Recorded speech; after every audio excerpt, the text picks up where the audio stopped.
Hi, today we're talking about negotiation tactics and how to get the best deal for your sale. I think a lot of people think that business transactions are a bit like Wolf of Wall Street.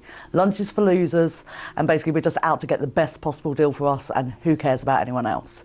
And actually, in reality, business transactions are a lot more about compromise. Half the time what you're doing is you're working backwards and forwards between buyer and seller, making sure that at the end of the day everyone walks away thinking that they got the best possible deal for them. As a seller, there's a way to handle that to make sure that actually you get the best deal for you. And it's about talking to your broker and working with them to make sure that they know what for you is an absolute deal breaker. What is very, very important for you to secure within that deal.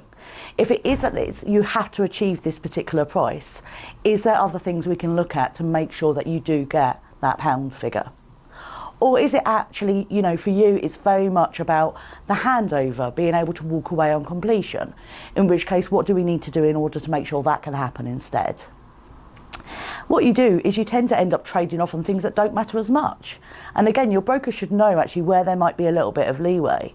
Because if it is that that's the price we want, is it that we should maybe look at reducing the rent a little bit so the buyer can support putting a bit more into the EBITDA and a bit more into the multiple for you to secure that goodwill value? It's not a winner takes it all type mentality. You need to be having that back and forth to make sure you can all walk away with what you want at the end. Negotiation half the time is knowing where the boundaries are and then encouraging the conversation and the compromise.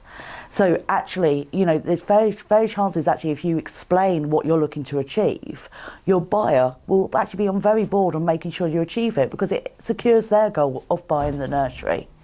You need to have those conversations. Negotiation doesn't have to be strong arming. Don't get me wrong, sometimes it is. Sometimes it's about drawing a hard and fast line.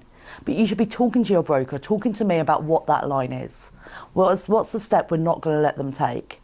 And actually, what are we willing to kind of concede on to make sure that they don't even think about taking it? I hope you found that useful. If you have any questions, please drop them in the comments below, and hopefully I'll speak to you again soon.